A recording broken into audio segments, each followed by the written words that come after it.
গৈ তেওঁৰ যদি উদ্বন্ধালি আমি দেখিলোঁ, তেওঁৰ যদি দুৰ্ব্যৱহাৰ আমি দেখিলোঁ, আমি আচৰিত হ'লোঁ। এগৰাকী বিধায়ক কেনেকৈ মানুহক এনেদৰে তুচ্ছ তাচ্ছিল্য মন্তব্য কৰিব পাৰে। আমাৰ এইবোৰ কথা কোৱাটো তেওঁ বাদ দিব লাগে। তেওঁ এজন বহিৰাগত অসমীয়া বুলি ক'বলৈ আমি বাধ্য হ'ম। আচলতে এই জাতি মাতি ভেটি ৰক্ষাৰ শ্লোগান দি চৰকাৰ গঠন কৰা এই বিজেপি দলটো একচুৱেলি তেওঁলোকে জনজাতিৰ বিৰোধী। তিৱাৰ লগতে প্ৰতিবেশী অন্যান্য খিলঞ্জীয়া জাতি জনগোষ্ঠীক শেষ কৰা এটা সাংঘাতিক ধৰণৰ এটা ৰাজনৈতিক পৰিকল্পনা, যিটো আমি কোনো কাৰণতে আমি সফল হ'ব দিব নোৱাৰোঁ। ছেটেলাইট টাউনশ্বিপনো কি? ছেটেলাইট টাউনশ্বিপৰ পৰা আমাৰ কি লাভালাভ হ'ব? ছেটেলাইট টাউনশ্বিপ ডাঙৰ বিল্ডিং থাকিব, ডাঙৰ ঘৰ থাকিব, তাত চুইমিং পুল থাকিব, তাত সকলো ধৰণৰ সা সুবিধা থাকিব, হস্পিটেল থাকিব, গোটেইখিনি থাকিব। কিন্তু আমাৰ মানুহখিনি তাতে প্ৰৱেশ কৰিব নোৱাৰে। সেইবোৰ ঘৰ, বিল্ডিং, সেইবোৰ চুইমিং পুল, সেইবোৰ গোটেইখিনি তেওঁলোকে এনজয় কৰিব। কোনে এনজয় কৰিব? এই টাটা ছেমিকণ্ডাক্টৰ যিসকল কৰ্মৰত ইনভেষ্ট কৰা যিবিলাক নেকি ধনী মানুহ, তেওঁলোকৰ সেই বাসস্থান হ'ব। আমাৰ মাটিৰ ওপৰতে বুলডোজাৰ চলাই আমাৰ মানুহকে ইয়াক খেদি আমাৰ মাটিৰ ওপৰতে কোনো বহিৰাগত বণিগোষ্ঠীৰ বাসস্থান হ'ব, আমি কোনো কাৰণতে সেইটো একচেপ্ট কৰিব নোৱাৰিম।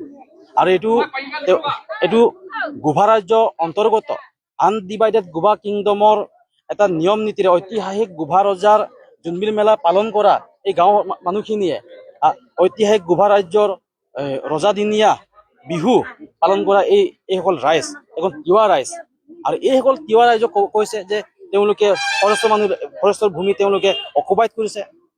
এই ভূমিটো গোভা ৰাজ্যৰ ভূমি হয়, গোভা ৰজাৰ ভূমি হয়। ফৰেষ্ট লেণ্ড কিবা লেণ্ডৰ পিছত আহিছে, এইটো এডমিনিষ্ট্ৰেশ্যন পিছত হৈছে। এই মাটিখিনি কোনো ফৰেষ্টে প্ৰপ'জ ফৰেষ্টৰ কাৰণে তেওঁলোকে বনাইছে, এইটো পিছত হৈছে এইটো। কিন্তু প্ৰথমতে এই ভূমিটো গোভা ৰজাৰ ভূমি হয়, গোভা ৰাজ্যৰ ভূমি হয়। আমি তিৱা ৰজাৰ মানুহখিনি হয়, আমি গোভা ৰজাৰ নাতিপুতি। আমাৰ ইচ্ছা গ'লে আমি পাহাৰত বসবাস কৰোঁ, আমাৰ ইচ্ছা গ'লে আমি ভৈয়ামত বসবাস কৰোঁ, এইটো আমাৰ কথা হয়। ভূমিটো আমাৰ নিজৰ হয়। তেওঁলোকে নাম দিব বিচাৰিছে ফৰেষ্ট লেণ্ড, মিছা কথা। এইটো আমাৰ ভূমি হয়। এইটো কথাটো হ'ল এই সংগ্ৰামত যদি আমি মুভমেণ্ট কৰিলোঁ আজি প্ৰায় 6 দিন ধৰি, যোৱা 12 তাৰিখেতো গভমেণ্ট ফৰ্ম কৰিলে, তেওঁলোকে শপত গ্ৰহণো কৰিলে মন্ত্ৰী বিধায়কসকলে। 13 তাৰিখে তাৰ পিছদিনাখনে জাতিধ্বংসী এই ছেটেলাইট টাউনশ্বিপৰ কাৰণে তেওঁলোকে কি কৰিছে, ইয়াতে জৰীপ আৰম্ভ কৰিছে। আৰু এই জৰীপৰ বিৰোধিতা কৰি আমি মুভমেণ্ট অব্যাহত কৰিলোঁ। তাৰ পিছদিনাখনে 14 মে আমি গাঁৱৰ ৰাজহুৱা এখন সভা আমি আয়োজন কৰিলোঁ, ৰাইজৰ লগত মতামত কৰিলোঁ। সেইখিনি সময়তে খবৰ আহিলে যে প্ৰাক্তন মন্ত্ৰী পীযুষ হাজৰিকা ডাঙৰীয়া আমাক নিমন্ত্ৰণ জনাইছে এই সন্দৰ্ভত, ছেটেলাইট টাউনশ্বিপৰ সন্দৰ্ভত কিছু বাৰ্তালাপ কৰিব। আমি ভাবিছিলোঁ আমিও আমাৰ মনৰ কথা ক'ম, আমাক এই ছেটেলাইট টাউনশ্বিপ কিয় নালাগে আৰু তেওঁনো কিয় কাৰণে ইয়াত দিব বিচাৰিছে, আমি জানিবলৈ পাম বুলি আমি আশা ৰাখিছিলোঁ। কিন্তু গৈ তেওঁৰ যদি উদ্বন্ধালি আমি দেখিলোঁ, তেওঁৰ যদি দুৰ্ব্যৱহাৰ আমি দেখিলোঁ, আমি আচৰিত হ'লোঁ। এগৰাকী বিধায়ক কেনেকৈ মানুহক এনেদৰে তুচ্ছ তাচ্ছিল্য মন্তব্য কৰিব পাৰে। আমাৰ তিৱা ছাত্ৰ সন্থাৰ প্ৰাক্তন সভাপতি চিনেমা মালাং ডাঙৰীয়াক তেওঁ কৈছে যে তুমি মৰিগাঁৱৰ হয়, মৰিগাঁও দালালি ইয়াত নচলিব, তুমি মৰিগাঁৱৰ মানুহ কিয় ইয়াত সংগ্ৰাম কৰিব আহিছা। তেওঁ পাহৰি গৈছে, প্ৰাক্তন মন্ত্ৰী মহোদয়ে পাহৰি গৈছে চিনেমা মালাঙৰ ঘৰ যে এজাৰবাৰী গাঁও পঞ্চায়ত অন্তৰ্গত। আৰু এজাৰবাৰী গাঁও পঞ্চায়তৰ অন্তৰ্গত গোটেইখিনি পঞ্চায়তটো এই জাগিৰোড বিধানসভা সমষ্টিৰ অন্তৰ্গত হয়।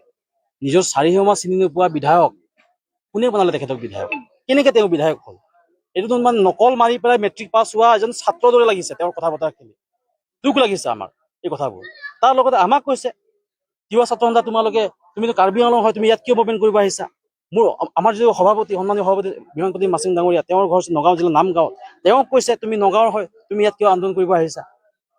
তিৱা ছাত্ৰ সন্থা নহয়, অসমৰ যিমান জনগোষ্ঠীয় সংগঠন আছে, জনগোষ্ঠীয় মানুহৰ বিপদৰ সময়ত তেওঁলোকে থিয় দিব। ইয়াৰ অৰ্থ এইটো নহয় যে তুমি যোৰহাটৰ, তুমি লখিমপুৰৰ, তুমি অমুকৰ, এইবোৰ কথা কোৱাটো তেওঁ বাদ দিব লাগে। আমি অসমীয়া হয়, আমি স্বাভিমানী অসমীয়া হয় যদি তেওঁলোকে অসমীয়া মানুহক সন্মান কৰিব শিকা নাই, তেনেহ'লে তেওঁ এজন বহিৰাগত অসমীয়া বুলি ক'বলৈ আমি বাধ্য হ'ম।